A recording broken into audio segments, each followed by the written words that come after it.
नमस्कार दोस्तों, स्वागत है आपका स्टडी फॉर सिविल सर्विसेज में। फ्री वीडियो के लिए चैनल को तुरंत सब्सक्राइब कर लीजिए और नोटिफिकेशन को जरूर ऑन कर लेना।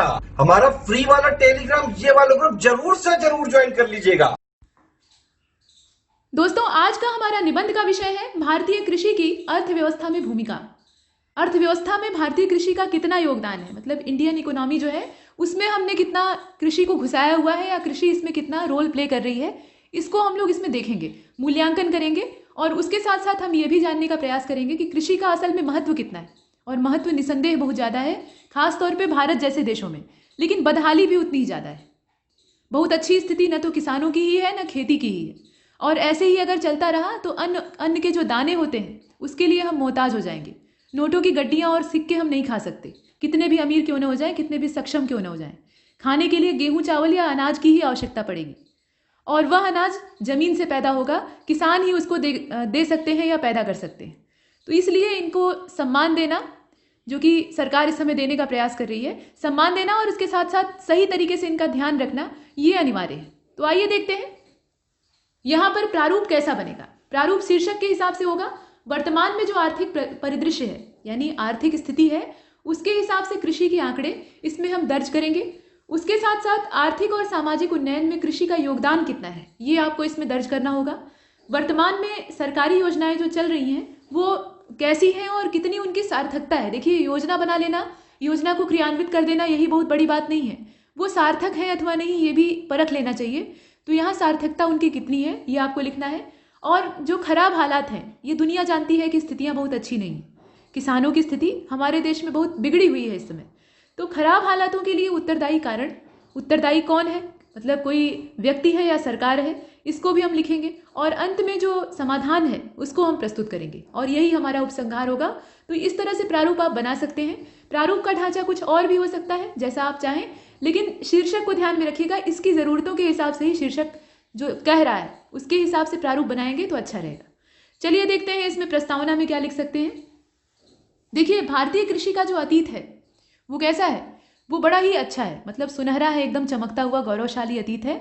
और यह देश मतलब यह जो क्षेत्र है, यह देश की अर्थव्यवस्था में सदैव ही अग्रणी भूमिका निभाता है, मतलब ये सबसे आगे रहता है देश के विकास के योगदान में।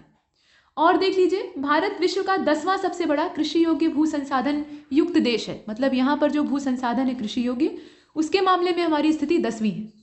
और 2011 की जो कृषि जनगणना थी उसको अगर आधार बना लिया जाए तो जनसंख्या का 61.5% हिस्सा, अभी वर्तमान में स्थितियां बदल गई होंगी लेकिन ये पुराना ही आंकड़ा अभी सेंसस वाला चल रहा है, तो 61.5% हिस्सा ये ग्रामीण भारत में निवास करता है।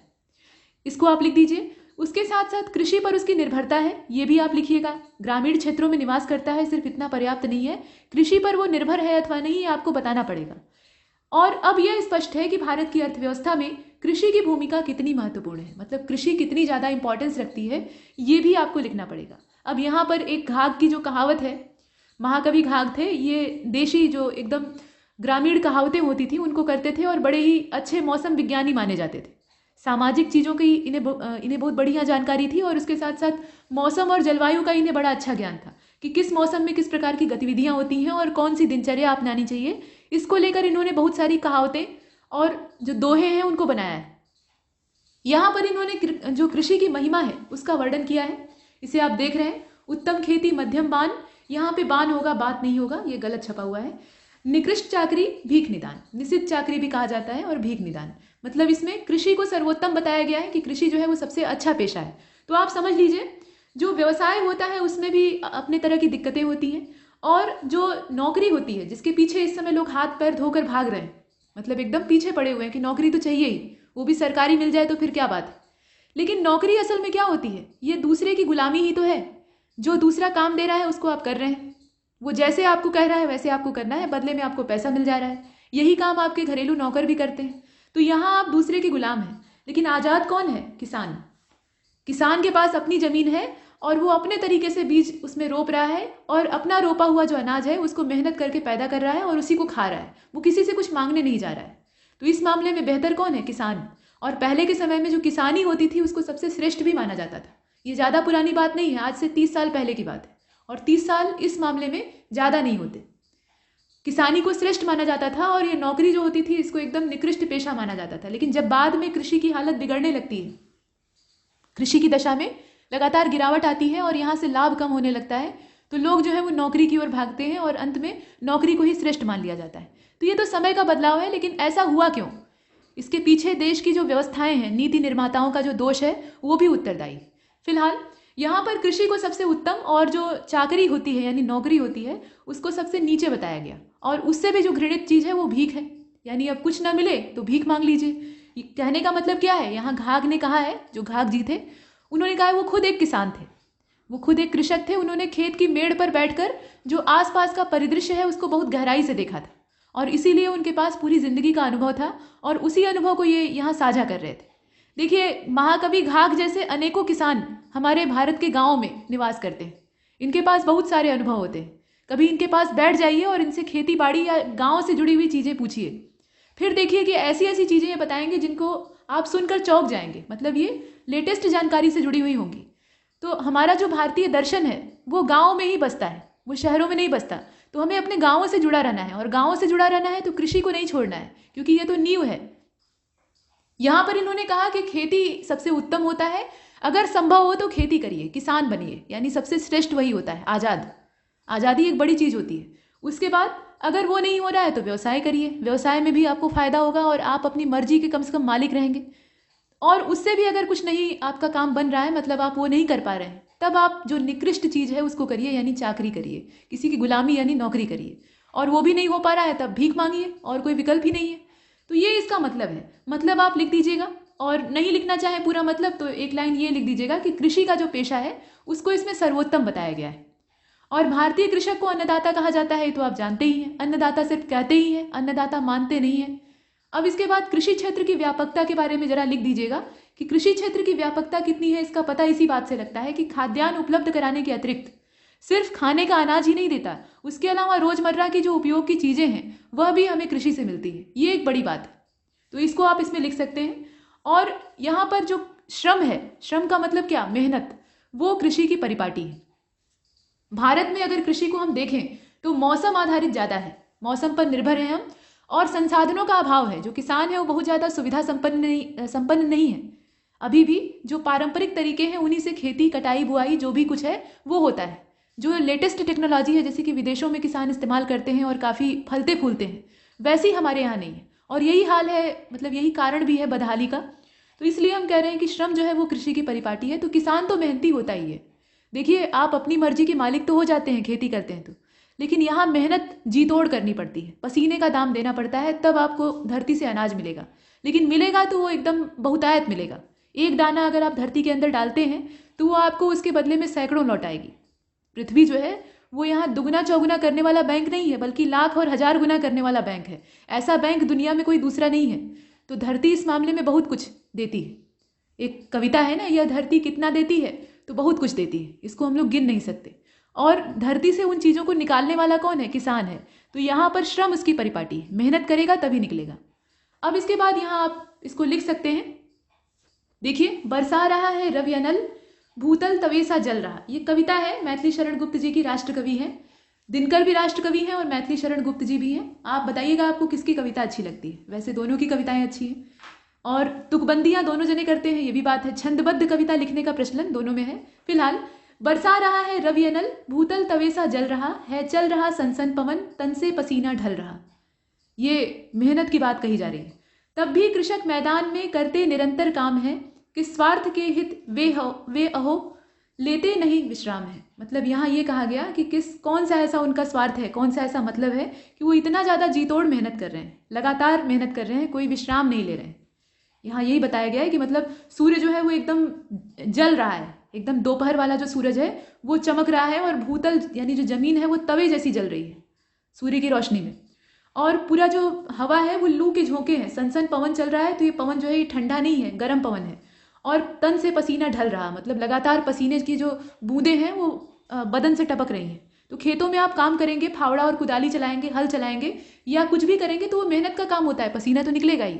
और उसके साथ साथ ये भी कहा गया है कि इस प्रकार से जो कृषक हैं वो लगातार मैदान में यानी अपने खेतों में काम कर रहे हैं। इतने के बावजूद तो ऐसा कौन सा उनका मतलब है जिसकी वजह से वो 1 मिनट भी विश्राम लेना गवारा नहीं कर रहे। तो ये किसान की जो समर्पण की स्थितियां हैं, भारतीय किसान कितना समर्पित होकर काम करता है, उसको मैथिली शरण गुप्त जी ने यहाँ बहुत अच्छे ढंग से दर्शाया है। आप चाहें तो इसको शामिल कर सकते हैं, काफ़ी अच्छी है। इसके बाद इसमें ये लिख सकते हैं कि श्रम के बाद भी देखिए इतनी मेहनत तो उसने की, पसीने से पूरा तन जो है वो डूबा हुआ है, एकदम तपती कड़ी धूप में जलती हुई जमीन पर नंगे पैर मेहनत करते हैं। चप्पल अगर पहनकर काम करेंगे तो उससे काम नहीं हो पाएगा, इसीलिए चप्पल उतार देते हैं। पैर की जो नीचे की तलवे की चमड़ी होती है ना, वो एकदम पत्थर जैसी हो जाती है। जो एकदम मेहनती किसान होते हैं उनकी बात कही जा रही है। तो यहाँ पर इतने मेहनत के बाद भी जो मौसम है उसके ऊपर काफ़ी ज़्यादा निर्भरता है, यानी मौसम जैसा रहेगा किसान को उसी के हिसाब से उसका मेहनताना मिलेगा। ये नहीं है कि मेहनत किया तो उतना जो एवज में मेहनताना है वो मिल जाए, जैसा कि आपको नौकरी में मिलता है। नौकरी में आप पूरे महीने भर काम करते हैं या किसी प्रोजेक्ट में काम करते हैं तो जितना तयशुदा वहाँ धनराशि होती है, आपकी सैलरी होती है, वो आपको मिलती ही मिलती है। लेकिन यहाँ किसान के साथ क्या होता है, किसान जो है वो जी तोड़ हाड़ तोड़ परिश्रम करता है और उसके बाद उसको बदले में मिल ही जाएगा, इसकी कोई गारंटी नहीं। तो इसके पीछे रीज़न क्या है, भारत की जो कृषि है वो मौसम आधारित है और यहाँ पर ये आर्थिक संरचना को किसान की बिगाड़ देती है। कभी तो इतना अनाज पैदा होगा कि बेचकर किसान जो है वो मालामाल हो जाएंगे, और कभी क्या होगा, एकदम गंभीर सूखा पड़ेगा या इतनी वर्षा हो जाएगी कि फसल बर्बाद हो जाएगी या ओलावृष्टि हो जाएगी, बहुत कुछ है। तो इस प्रकार की स्थितियाँ क्या करती हैं, किसान को एकदम आर्थिक रूप से मजबूर कर देती है। घाटा झेल कर भी वो लगातार धरती को सींचता है। मतलब ऐसा नहीं है कि फसल में घाटा लगा, मौसम से सब नष्ट हो गया तो किसान खेती करना छोड़ देता है, ऐसा नहीं है। किसान जो है फिर उठ के खड़ा होता है, उसके अंदर बहुत ज़्यादा जीवटता, आत्मबल होता है। उठकर खड़े होना, लगातार परिश्रम करना, ये हम चींटी से सीखते हैं कि चींटी जो है वो प्रयास नहीं छोड़ती है। यही चीज़ हमें जो किसान होते हैं उनसे भी सीखनी चाहिए। किसानों का भी यही हाल है, वो तो एकदम जब पराजित हो जाते हैं, एकदम से हार जाते हैं, तब आत्महत्या वगैरह करते हैं। नहीं तो जो भारतीय किसान हैं वो बड़े ही मजबूत आत्मबल के हैं। उन्हें अपने पुरखों से जो जमीन है, खेत है, वो विरासत में मिलते हैं, उसके साथ साथ मनोबल भी मिलता है। उनके जो बाप दादा हैं उन्हें बताते हैं, गोद में बैठा के बताते हैं बच्चों को कि बेटा कुछ भी हो जाए, फसल बर्बाद हो जाए, लेकिन धरती को कभी मत भूलना, इसे सींचोगे तो ये देगी, भले ही कम दे लेकिन देगी। तो इस मानसिकता के साथ वो काम करते हैं। इसीलिए कहा गया है कि वो बीज और पसीने से धरती को पोषित करते रहते हैं, देते रहते हैं कि कभी तो निकलेगा। और एक श्वेत साधक जो तपस्वी होते हैं उनकी भांति ये काम करते हैं। श्वेत का मतलब होता है पसीना, तो पसीने की ये साधना करने वाले तपस्वी हैं। अब इनसे ज़्यादा मेहनती और जो उत्तम जीव है वो कहीं खोजे नहीं मिलेगा। इसके बाद आप ये लिख दीजिए, अब यहाँ तक तो हमने खूब महिमा मंडन किया है, अब जरा देश की जो स्थिति है उसकी चर्चा कर लेते हैं। प्रश्न है भूमिका का। तो भूमिका की बात अगर कीजिएगा तो वर्ष 2019 में भारतीय कृषि क्षेत्र में कई प्रकार के हस्तक्षेप और व्यवधान देखे गए। बात तो अच्छी है कि अन्नदाता हैं और सपोर्ट करना चाहिए, लेकिन यहाँ जो व्यवधान है उनकी चर्चा करना अनिवार्य है। और वर्ष 2017 के यहाँ आप देख लीजिए, जो वर्ष दिया हुआ है वो 2017 दे दिया है, यहाँ 2019 होगा, ठीक है। तो 2019 का जो पहला हिस्सा था, यानी जब बजट पास होता है, तो उस समय 75,000 करोड़ रुपए का जो रिकॉर्ड तोड़ निवेश है वो पीएम किसान में किया जाता है। जो कृषक सम्मान निधि या किसान सम्मान निधि, इस पर भी आपने एक ऐसे देखा है, निबंध देखा है, तो वही चीज़ है। उसके लिए निवेश का प्रावधान होता है कि मतलब इतना इसमें इन्वेस्ट सरकार करेगी। और 2019 का जो दूसरा हिस्सा है उसमें आपदाओं पर आपदाएं आती हैं, एक के बाद एक, पहले सूखा फिर बाढ़, इस प्रकार की समस्याएं आती हैं। और जब अंत होता है तो उसके साथ एक वायरस आ जाता है, तो वो खैर 2020 में दिखाई देता है। यहाँ हम भारत की बात कर रहे हैं। और आर्थिक मंदी के शिकार किसान त्रस्त रहे। और 2020 जब शुरू होता है तो ये तो विषैला था, लोग कहते हैं, ऐसा मानते हैं। अब कितना विषैला था ये तो जनता ही जाने। तो 2020 की जो प्रारंभिक अवधि थी वो तो भयावह थी। शुरुआत जब होती है, मतलब जनवरी और फरवरी बीतता है, और फरवरी के आते ही सुगबुगाहट शुरू हो जाती है, और मार्च तक आते आते जो खतरा है वो सिर पर आ जाता है। तो यहाँ पर वर्ष शुरू हुए, आप ऐसे लिखिएगा कि वर्ष को शुरू हुए, अभी कुछ समय बीता था कि कोरोना की आपदा जो है वो देश को तालों में बंद कर देती है। यहाँ देश लिखा है, देश होगा, ये वर्तनी की अशुद्धि है। तो देश जो है वो तालाबंदी का शिकार हो जाता है। तो किसान भी इससे प्रभावित होते हैं। हालांकि जो बहुत बड़े पैमाने के किसान नहीं थे, मध्यम आकार के किसान थे, वो तब भी सुखी थे, बाकी लोगों से सुखी थे। चाहे वो मजदूर हों या रोज कमाने खाने वाले जो दुकानदार हैं वो हों, या प्राइवेट कंपनी में नौकरी करने वाले लोग हों। सरकारी नौकरी वाले तब भी आराम से जी रहे थे। सरकारी नौकरी वालों को कोई दिक्कत नहीं थी, वर्क फ्रॉम होम करें या घर बैठे सैलरी प्राप्त करें, उनको पूरा बोनस भी मिला है दीपावली का। और उसके साथ साथ जो सैलरी है उसमें कोई ज़्यादा कटौती तो हुई नहीं है, घर बैठ के अपने लेना था उन्हें, तो उन्हें दिक्कत नहीं थी। लेकिन जो प्राइवेट सेक्टर वाले थे वो एकदम त्रस्त हो गए थे। तो जो बड़े किसान थे जिनको व्यावसायिक खेती करनी थी या जो इस प्रकार की नकदी फसलों का उत्पादन करते थे या फूलों की खेती करते थे, फल उगाते थे, तो इस प्रकार के किसानों के सामने बड़ी समस्या थी, क्योंकि तालाबंदी होने के बाद वो जितना भी उत्पादन अपने खेत में किए रहते हैं, अच्छी खासी मात्रा में उस पर पैसा भी लगाते हैं, उर्वरक है, उसके अलावा कीटनाशक है, बहुत सारी चीज़ें होती हैं, तो वो सारा संसाधनों का दाम उसमें फंसा रहता है। जब वो उस उत्पाद को बेचते हैं तब उसके बाद वो निकलता है, वसूल होता है और उसका जो मुनाफा है वो उनका हो जाता है। इस प्रकार से उनकी कृषि की प्रणाली होती है। लेकिन इस बार क्या हुआ, जैसे फूलों की खेती की गई, बहुत बड़े पैमाने पर जो गेंदे के खेत और अलग अलग गुलाब की खेती या तरह तरह के जो फूल थे उनके खेतों पर ऐसे ही ट्रैक्टर चलवा दिया गया, क्योंकि और कोई विकल्प ही नहीं बचा था, या पशुओं को उन्हें दे दिया गया। इसी प्रकार से बहुत सारे जो उत्पाद थे वो बर्बाद होते हैं। तो कोरोना वायरस के चलते जो तालाबंदी थी उसमें अच्छा खासा घाटा जो व्यावसायिक खेती करने वाले कृषक थे उनको लगता है। यहाँ आप लिख सकते हैं कि व्यावसायिक स्तर पर उत्पादन करने वाले जो कृषक थे उन्हें अपने उत्पादों को खेत में ही दफन कर देना पड़ा। मतलब आप सोच लीजिए, किसान जो है वो बीज डालकर धरती से अनाज उपजाता है या जो भी कुछ उत्पादन करता है, और उसी से कहा जाए कि उसे कुचल दो, उसे कैसा लगेगा। फसल की कटाई करना दूसरी बात होती है, क्योंकि वहाँ पर काटना अनिवार्य हो जाता है, क्योंकि उसके बाद उस पौधे का जीवन काल पूरा हो जाता है। वो पौधा उसके बाद बहुत समय तक जिंदा नहीं रहेगा, एक निश्चित अवधि का होता है। लेकिन इस प्रकार से खड़ी फसल पर हल चलवा देना या उसे दफन कर देना, ये बहुत हृदय विदारक होता है, बहुत तकलीफ होती है। इसको आप ऐसे महसूस कर सकते हैं कि आप कोई पौधा लगाइए और कोई आकर उसको जड़ से उखाड़ दे, फेंक दे या काट डाले, आपको कैसा लगेगा। तो वही चीज़ इनके साथ होती है। घाटा ही बड़ी बात नहीं होती है, घाटा तो बहुत बड़े पैमाने पर होता है, लेकिन उसके साथ साथ मानसिक धक्का पहुंचता है। तो ये सब चीज़ें हैं। और उसके बाद यहाँ आप देख लीजिए कि अर्थव्यवस्था की स्थिति खस्ता हाल है। कोई कितना भी चिल्लाए कि कितनी बिलियन ट्रिलियन की अर्थव्यवस्था है, यहाँ किसी राजनीतिक पार्टी को दोष नहीं दिया जा रहा है, लेकिन अर्थव्यवस्था की स्थिति बिगड़ चुकी है, बहुत ज़्यादा बिगड़ चुकी है, और कोरोना उसमें आग में घी डालने का काम कर रहा है।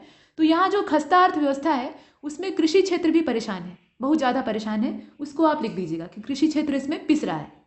और लुभावने प्रयास हैं, चमकीले प्रयास हैं और तरीके हैं, उनसे अर्थव्यवस्था का उन्नयन नहीं हो पा रहा है। मतलब लाख कोशिशें सरकार कर रही है या नीतियाँ कर रही हैं, लेकिन उसके बावजूद उन्नयन हो नहीं पा रहा है जितना होना चाहिए, या जितनी गर्त में चली गई है उसको उबारने के प्रयास हो रहे हैं, सिर्फ सार्थक कुछ नहीं हो पा रहा है। और परिणाम यह है कि फसल चक्र, यहाँ कुछ चीज़ें छूट गई हैं, कोई बात नहीं। देखिए, मौसम आधारित कृषि भी एक बड़ी समस्या है। तो यहाँ पर जरा सा आप जोड़ दीजिएगा कि अर्थव्यवस्था की वर्तमान में स्थिति कितनी है, मतलब कितनी इसमें प्रगति है। आप जीडीपी या जो भी कुछ इसके मापक होते हैं उनको यहाँ पे आधार बना सकते हैं, और कृषि क्षेत्र का उसमें कितना योगदान है या कितना इस साल का जो स्थितियां हैं उसको आप आंकड़े के तौर पे दर्शा सकते हैं। यहाँ पर कुछ आंकड़ों का इस्तेमाल जो लेटेस्ट है उनका आप प्रयोग करेंगे तो इससे अच्छा प्रभाव पड़ेगा।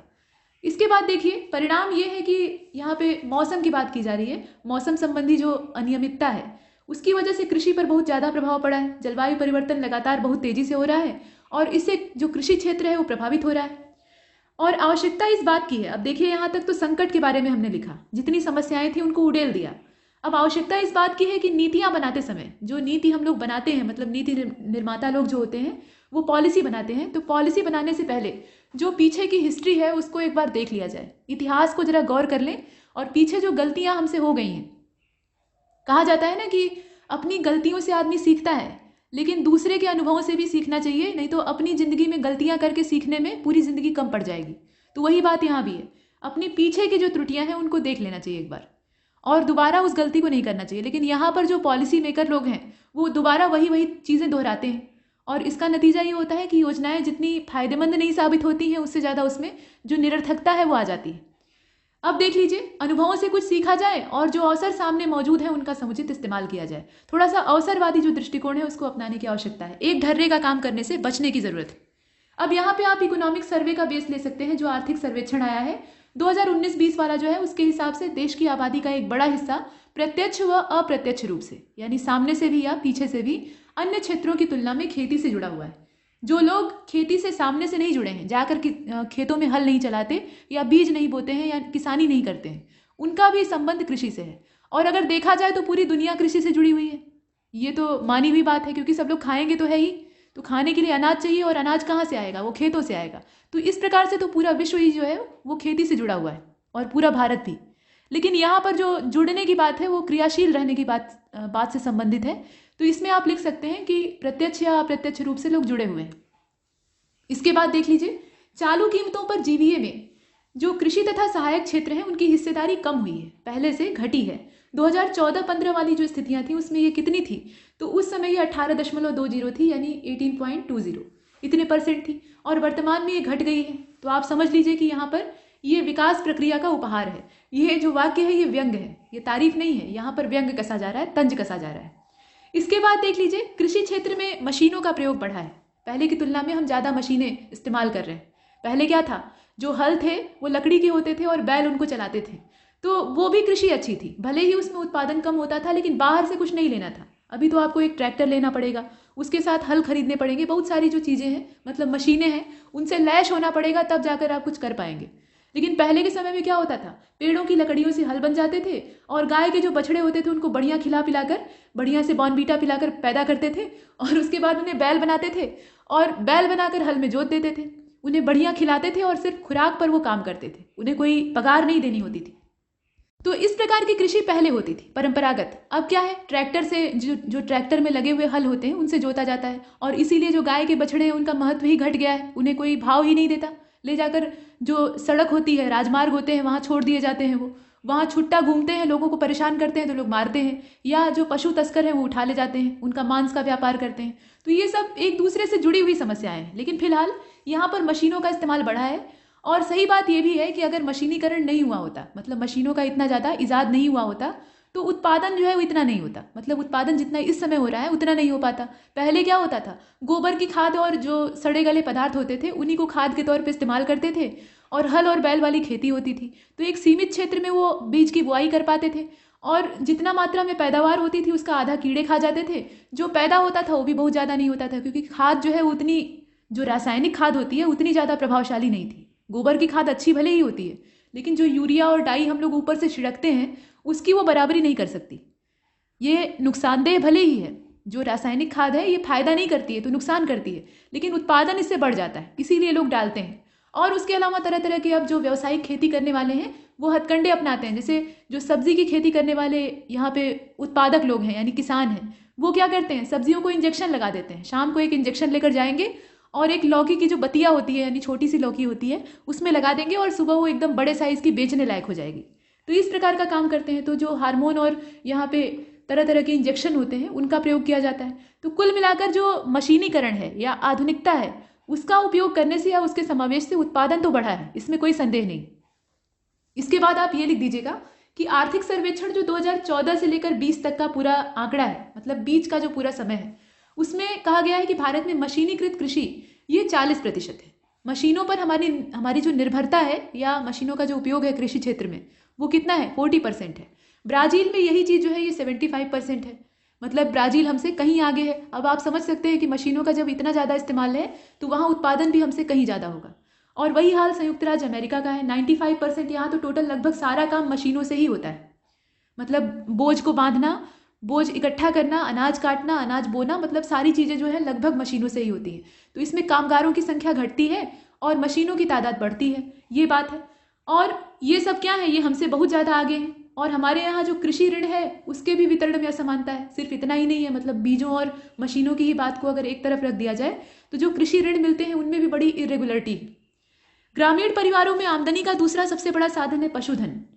पशुधन गणना रिपोर्ट आपने अभी हाल वाली देखी होगी। तो पशुधन जो है ये दूसरा एक जैसे वैकल्पिक होता है, देखा जाता है ना, आपने जो खेत है उनसे अनाज पैदा कर लिया, जो चावल गेहूं है या दालें हैं, बाजरा जौ मक्का जो भी, उसको पैदा कर लिया, सब्जियां उगा ली। उसके बाद आपने एक भैंस पाल ली और भैंस से आपको दूध मिल गया, तो आप तो एकदम बढ़िया, आपका सारा जीवन जो है अच्छे से कटेगा, मज़े से। और भैंस का या गाय का जो गोबर होगा उसको आप खाद के तौर पे इस्तेमाल कर सकते हैं, उससे ईंधन बना सकते हैं, बहुत कुछ कर सकते हैं। तो ये सब चीज़ें, इसीलिए किसान जो हैं वो पशुपालक भी होते हैं। वो अपने खेत में पशुओं के लिए चारा भी उगाते हैं, जैसे कि बरसीम और चरी कहा जाता है। तो ये सब चीज़ें कुल मिलाकर पशुधन और कृषि एक दूसरे से संबद्ध हैं। तो यहाँ दूसरा जो सबसे बड़ा साधन है आमदनी का ग्रामीण परिवारों में, वो पशुधन है। यानी अधिकतर जो किसान होते हैं वो अपने साथ जानवर रखते हैं, गाय भैंस पालते हैं या भेड़ बकरी भी पाल लेते हैं, ऐसा भी होता है। तो इससे किसानों की आय दोगुना करने वाला जो टारगेट है उसमें महत्वपूर्ण भूमिका पाई जाती है। मतलब कहने का तात्पर्य ये है कि 2022 तक जो सरकार कह रही है कि किसानों की आय दोगुनी की जाएगी, तो उसमें पशुधन एक महत्वपूर्ण भूमिका निभाने वाला है।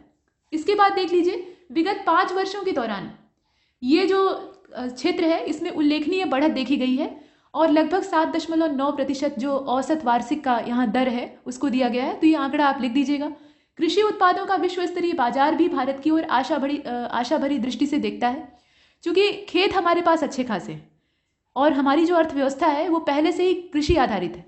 तो इसलिए पूरा विश्व हमारी ओर आशा भरी निगाहों से देखता है और भारत इसमें आगे भी है। लेकिन जब विश्व कृषि व्यापार में अपने योगदान को हम देखते हैं तो यहाँ सबके चेहरे लटक जाते हैं। ये मात्र 2.15% है। आप सोच लीजिए कितना बड़ा विरोधाभास है। और भारतीय कृषि निर्यात में यहाँ आप देख लीजिए, अमेरिका, सऊदी अरब, ईरान, नेपाल, बांग्लादेश ये सबसे बड़े हिस्सेदार हैं। तो यहाँ कुछ हिस्सेदारों का भी नाम लिख दीजिएगा। इसके बाद आप पैराग्राफ बदल दीजिए और पैराग्राफ बदल कर जरा सा इसे समापन की ओर ले जाते हैं। तो कृषि क्षेत्र का देश की आर्थिक दशा में अहम स्थान है, लेकिन योजनाएं केवल कृषि उत्पादन को बढ़ाने, खाद्य सुरक्षा तक ही सीमित हो जाती हैं। आय वृद्धि पर कोई ध्यान ही नहीं देता। मतलब यहाँ पर आमदनी को बढ़ाने पर अभी तक कोई ध्यान ही नहीं दे रहा था। अब इसमें ऐसा मत करिएगा कि किसी बीती हुई सरकार को आप नाम लेकर जिम्मेदार ठहराने लगे कि उनके ज़माने में ऐसा होता था, इनके ज़माने में ऐसा हो रहा है और पता नहीं कौन आएगा तो उसके ज़माने में क्या होगा। नाम लेकर यहाँ किसी के ऊपर आरोप प्रत्यारोप करने की आवश्यकता नहीं है। राजनीति में मत पड़िए, यहाँ सिर्फ योजनाओं के बारे में चर्चा करिए, उनकी कमियाँ और अच्छाइयाँ बताइए।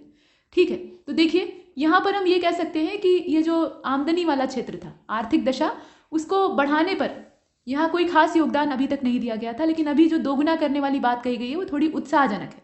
ये चीज़ आप लिख सकते हैं। हरित क्रांति के परिणाम स्वरूप जो खाद्य उत्पादन है वो पिछले 50 वर्षों में 4 गुना बढ़ गया, यानी प्रोडक्शन में वृद्धि हुई है, इसमें कोई संदेह नहीं है। लेकिन जो कृषकों की रफ्तार है या कृषकों की जो आमदनी की रफ्तार है उसमें कोई खास बदलाव नहीं हुआ है। ऐसा नहीं कि उन्हें बहुत ज़्यादा फायदा हो गया है, फायदा तो हुआ है लेकिन जितना होना चाहिए उतना नहीं हुआ है। उनका उपभोग दुनिया कर रही है, पूरा देश कर रहा है और ख़ास तौर पे जो इंडिया वाले हैं वो कर रहे हैं।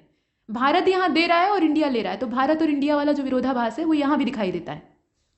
इसके साथ आप देख लीजिए यहाँ पे जनसंख्या की रफ्तार जो है वो आधी है, यानी 4 गुना प्रोडक्शन बढ़ा है और जनसंख्या मतलब 2 गुनी रफ्तार से बढ़ रही है। तो यहाँ संतुलन है, आप समझ रहे हैं। जनसंख्या से कहीं ज़्यादा हमारे पास उत्पादन हो रहा है, यानी हम निर्यात भी कर सकते हैं।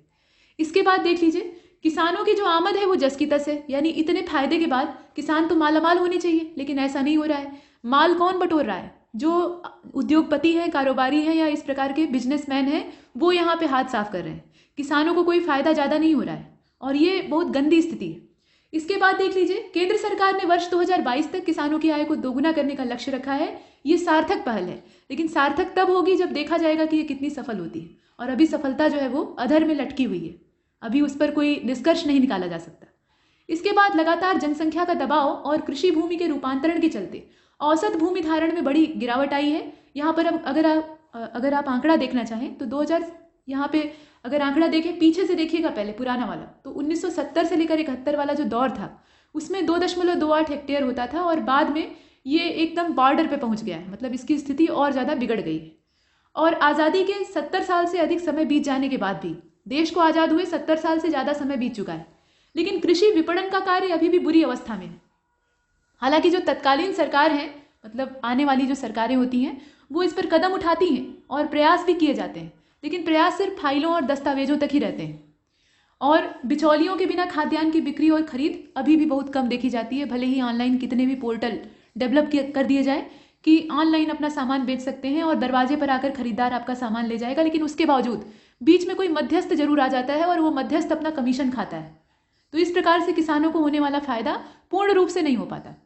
इसके बाद आप ये लिख सकते हैं कि देश की अर्थव्यवस्था में खाद्य सुरक्षा और कृषि ये सर्वोपरि है और इनकी बदहाली जो है उसकी छाया देश की प्रगति पर पड़ेगी और इसके लिए सचेत रहने की आवश्यकता है, क्योंकि अगर ये बदहाल हुए तो हम भी जो है वो नीचे गिरने से यानी पतन की ओर जाने से नहीं रुक पाएंगे। अभी इसमें आप इसको समापन की ओर ले जा रहे हैं तो लिख दीजिएगा कि कृषि क्षेत्र समावेशी विकास का एक अभिन्न अंग है और यह उस समय अर्थव्यवस्था का हाथ थामता है। ये बहुत बड़ी बात है, इसको जरूर लिखिएगा और हो सके तो अंडरलाइन करिएगा। ये उस समय अर्थव्यवस्था का हाथ थामता है जब उसकी दशा बिगड़ रही हो, जब अर्थव्यवस्था खस्ता हाल हो, जैसी कि इस समय हो रही है, चाहे जो भी कारण हो उसकी वजह से हो रही है। तो उस समय जो कृषि क्षेत्र है वो सहारा देने का काम करता है और अनिवार्य रूप से वित्तीय सहयोग इस क्षेत्र को मिलना ही चाहिए, क्योंकि ये सपोर्टिव है, सहयोगात्मक है। और पशुधन और मत्स्य उद्योग ये इसके सहयोगी हैं, तो इनको भी पोषण मिलना चाहिए। ये दोनों चीजें हैं। अब देख लीजिए कृषिगत अनुसंधान विकास जीडीपी का लगभग 1% तो होना ही चाहिए। वर्तमान में कितना है आप समझ सकते हैं, आधा भी नहीं। इसके बाद यहाँ आप लिख दीजिएगा कि जो क्लाइमेट स्मार्ट विलेज है उसकी अवधारणा को साकार करने की आवश्यकता है। इस प्रकार के जो सकारात्मक पहल है वो तो होनी चाहिए और कृषि क्षेत्र में निजी निवेश को प्रोत्साहन मिलना चाहिए। कृषिगत आंकड़ों को रिकॉर्ड कर योजनाओं को किसानों तक पहुंचाने वाली एकीकृत एजेंसी का गठन होना चाहिए। अलग अलग पोर्टल बनाने से या दस्तावेज बनाने से काम नहीं चलेगा। एक एकीकृत एजेंसी हो जो कि इन सारी चीज़ों पर निगरानी रखती हो, ऐसी पहल होनी चाहिए। और देश का आर्थिक ढांचा, अब यहाँ पर इसका समापन कर दीजिए थोड़े अच्छे शब्दों में। देश का आर्थिक ढांचा वृक्ष के समान है, पेड़ है और उसकी जो जड़ है वो कृषि है। एक पेड़ जो होता है उसका स्वरूप कुछ इस प्रकार का होता है, ये जड़ें हैं, ऊपर ऐसे तना वगैरह है और ये पत्तियां और शाखाओं वाला हिस्सा है। तो जो जड़ है यानी आधार है वो क्या है, हमारे देश की अर्थव्यवस्था का, वो कृषि है। ये पूरा पेड़ का जो ढांचा है ये क्या है, देश की अर्थव्यवस्था है और इसमें जड़ वाला हिस्सा कृषि का है। बाकी अगर देखिए तो जो उद्योग हैं वो तने हैं और व्यापार या जो अन्य इसमें चीज़ें हैं वो शाखाएं और पत्तियां हैं। तो वृक्ष में सबसे महत्वपूर्ण क्या होता है, जड़ होती है। अगर जड़ें जिंदा हैं, जड़ें मौजूद हैं, सही सलामत हैं, तो पेड़ फिर से पनप जाएगा। और अगर जड़ ही नष्ट हो जाए तो तना और शाखाएं और पत्तियां, इन्हें सूखते देर नहीं लगती। तो इसलिए जड़ों का पोषण करना आवश्यक है। राष्ट्र को अपनी जड़ों को पोषित करने का समय आ गया है और इस दिशा में सभी को काम करने की जरूरत है। तो इस प्रकार से आप इस निबंध को आकार दे सकते हैं। शीर्षक था भारतीय कृषि की अर्थव्यवस्था में भूमिका। अभी कृषि पर आधारित निबंध 2 और आएंगे, उसमें हम अलग अलग विषयों पर चर्चा करेंगे। जैसे सूचना प्रौद्योगिकी के क्षेत्र में मतलब कृषि किस प्रकार से लाभ ले सकती है, ये लिखेंगे। और भारतीय किसान की दशा और दिशा कैसी है, इस पर जरा चर्चा करेंगे। लेकिन इसमें इतना ही और तब तक के लिए नमस्कार।